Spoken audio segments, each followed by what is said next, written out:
नमस्कार दोस्तों, स्वागत है आपका अपने YouTube चैनल प्रतिमाज़ यूनिक डायरी में।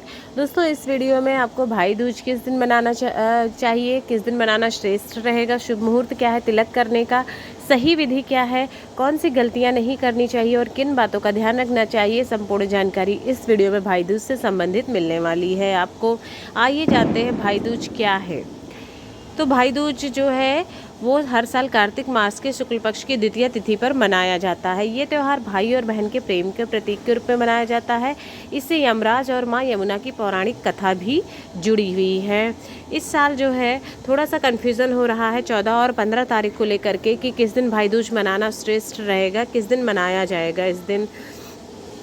तो इस बार जो मुहूर्त हो रहा है वो द्वितीय तिथि का जो आरंभ होगा वो 14 तारीख को दोपहर को 2:36 से हो जाएगा और समाप्त होगी अगले दिन यानी कि 15 तारीख को दोपहर में ही 1:47 पर। मतलब 14 को दोपहर से शुरू होकर द्वितीय तिथि और 15 की दोपहर तक रहने वाली है। इसके चलते 14 और 15 दोनों ही दिन भाई दूज मनाया जा सकता है। जिस दिन आपको सही लगे समय के अनुसार उस दिन आप मना सकते हैं भाई दूज दोनों दिन में से। आइए जान लेते हैं मुहूर्त क्या क्या है भाई दूज मनाने के। तो जैसा कि आपको बताया 14 तारीख को दोपहर में शुरू हो रहा है 2:35 पर द्वितीय तिथि और 15 को ख़त्म हो रही है दोपहर को 1:47 पर। इसलिए देखो जो लोग उदया तिथि को मानते हैं तो वो लोग 15 तारीख को मनाएंगे भाई दूज। दोनों दिन जो है 14 और 15 को आप मना सकते हैं, लेकिन उदया तिथि के अनुसार 15 तारीख को मनाना श्रेष्ठ रहेगा। ज़्यादातर लोग उसी दिन मनाएंगे भाई दूज, क्योंकि क्या होता है सुबह स्नान वगैरह करने के बाद फिर टीका वगैरह कर दिया जाता है, जबकि इस दिन आप पूरे दिन व्रत रहना संभव नहीं है, खाली पेट रहना। तो इसलिए मुहूर्त जो है वो 14 तारीख को दोपहर 1:12 से 3:15 तक रहेगा। मुहूर्त ज़रूर नोट कर लीजिए। 14 तारीख को आपको बता दिया 1:12 से 3:15 तक दोपहर को, ये 14 तारीख को अगर कर रहे हैं तो। वहीं अगर 15 तारीख को आप मना रहे हैं तो सुबह 10:40 से दोपहर 12 बजे तक शुभ मुहूर्त है तिलक करने का। तो मना आप दोनों दिन सकते हैं, चाहे 14 को मनाइए चाहे 15 को मनाइए, लेकिन जो है 15 तारीख को उदया तिथि के चलते ज़्यादातर लोग मना रहे हैं, ज़्यादा श्रेष्ठ होगा 15 तारीख को भाई दूज मनाना। और शुभ मुहूर्त दोनों दिन का आपको बता ही दिया है कि क्या क्या है। अब भाई दूज की पूजा की थाली में आपको क्या क्या रखना चाहिए। तो थाली में आपको सिंदूर, फूल, साबुत चावल के कुछ दाने टीका करने के लिए, चांदी का सिक्का, पान का पत्ता, सूखा नारियल यानी कि गोला जो होता है नारियल का, फूल माला, कलावा, मिठाई, दूब घास जो होती है वो, और केला, इन चीज़ों को आपको भाई दूज की जो पूजा थाली है उसमें रखना चाहिए। उसके अतिरिक्त कुमकुम या हल्दी पाउडर। इस दिन सबसे पहले भाइयों को बहनें तिलक लगाती हैं, तो तिलक लगाने के लिए कुमकुम का होना ज़रूरी है। इसके स्थान पर हल्दी पाउडर का भी तिलक लगाया जा सकता है। इसलिए आप पूजा की थाली में रोली या फिर कुमकुम या फिर हल्दी पाउडर कोई एक चीज़ ज़रूर रखें, रोली रखें ना, मत भूलिएगा, वो मेन होता है। चावल, उसके अतिरिक्त माथे पर चावल भी लगाया जाता है तिलक के बाद, इसे अक्षत कहते हैं। तो चावल इसमें भी जैसे पूजा में ध्यान रखते हैं कि टूटा ना हो, वैसे इसमें भी खंडित चावल नहीं रखना चाहिए और चावल आपको रखना है। आरती के लिए दीपक, भाई दूज के दिन भाई की आरती भी की जाती है, तो पूजा की थाली में एक दीपक भी ज़रूर रखें, इसके बिना भाई दूज अधूरा माना जाता है।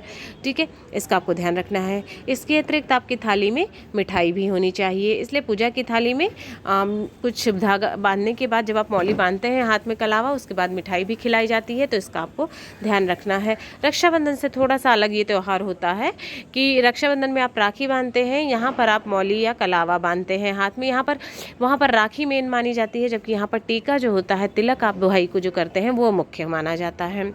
अब आ जाते हैं तिलक करने का तरीका, भाई दूज मनाने का तरीका क्या है। तो भाई दूज के दिन बहन अपने भाई को घर बुलाकर भोजन कराने की परंपरा है। तो सुबह स्नान वगैरह करने के बाद भाई को आपने बुलाना है, आमंत्रित करना है भाई को। उसके बाद पिसे हुए चावल से आपको चौक बनाना है, जहाँ पर आप ये बांधेंगे, टीका करेंगे, भाई के हाथों पर चावल का घोल लगाएं। इसके बाद भाई को तिलक लगाएं और तिलक लगाने के बाद उस पर अक्षत चिपकाएं और भाई की आरती उतारें। फिर अपने भाई के हाथ में आपको कलावा या मौली जिसे कहते हैं वो बांधना है। कलावा बांधने के बाद प्यार से अपने भाई को मिठाई खिलाएं और उसके बाद शुद्ध भोजन कराएं जो अपने घर में अपनी भाई की पसंद का बनाया हुआ होता है। उसके बाद भाई बहन एक दूसरे को उपहार दें। भाई को उपहार कुछ मतलब कोई ऐसा ज़रूरी नहीं है आप बहुत बड़ा उपहार दें, ये ज़रूरी नहीं है, लेकिन हाथ में कुछ ना कुछ आपको उनको देना चाहिए, कुछ रखना चाहिए, इस का आपको ध्यान रखना है। इसमें आपको मंत्र भी पढ़ना चाहिए। जब आप भाई दूज में कलावा बांध रहे होते हैं, टीका कर रहे होते हैं, तो गंगा पूजे यमुना को, यमी पूजे यमराज को, सुभद्रा पूजे कृष्ण को, गंगा यमुना नीर बहे, मेरे भाई की आयु बढ़े। इस मंत्र को आपको ज़रूर बोलना है, समझ लीजिएगा। अब इस दिन आपको कुछ गलतियां जो है करने से बचना चाहिए, नहीं करनी चाहिए। मुख्य गलतियां जो होती हैं, क्योंकि इस दिन देखिए यमुना ने अपने भाई यमराज से वरदान मांगा था कि जो भी भाई अपनी बहन के घर जाकर तिलक कराएगा, अकाल मृत्यु और जीवन की तमाम समस्याओं से बचा रहेगा। ये जो है भाग्योदय का, दीर्घायु का और भाई की भाग्योदय का तिलक बहनें इसे करती हैं।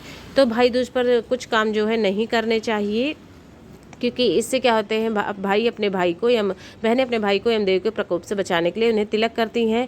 कुछ कार्य जिन्हें वर्जित किया गया है वो हैं, बहन हो तो ज़रूर करना चाहिए काम। अगर आपकी बहन हो तो भाई दूज के दिन भाई को अपने घर पर भोजन कराना चाहिए। मतलब कि भाई अपने घर पे भोजन ना करे। अगर शादीशुदा बहन है तो बहन के घर जाकर भोजन करें अगर संभव हो सके तो।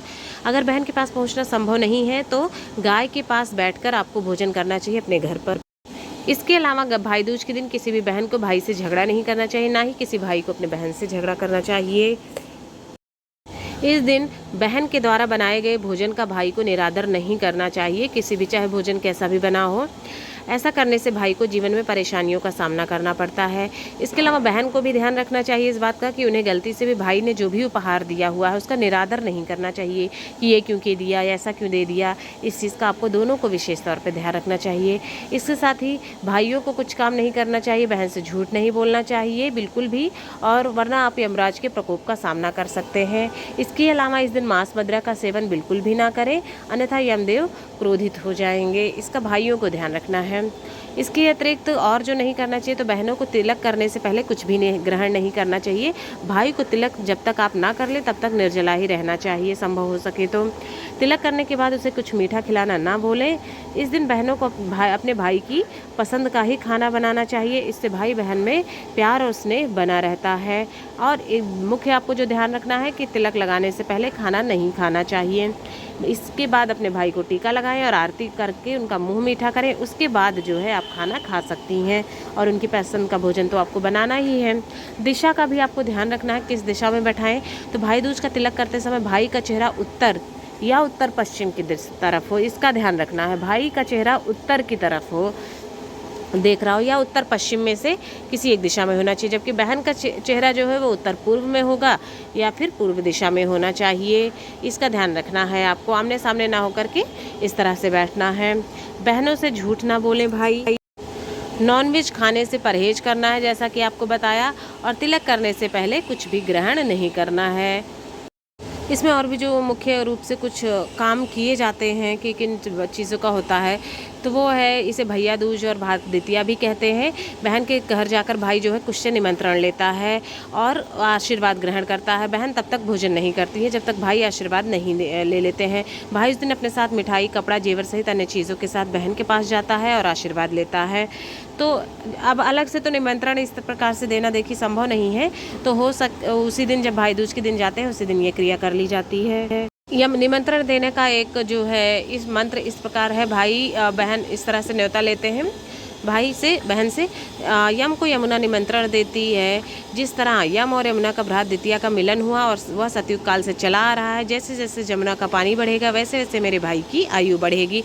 इस मंत्र से 5 बार भाई के हाथ में पान, सुपारी और कारमी लती रखा जाता है, और इस प्रकार जो है कुश्ते न्योता लिया जाता है। इस प्रकार भाई की उम्र बढ़ती है और इस मंत्र से भाई को आशीर्वाद मिलता है।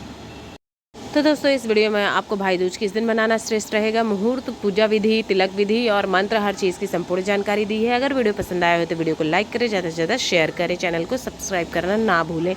आप सभी को भाई दूज की बहुत बहुत शुभकामनाएं।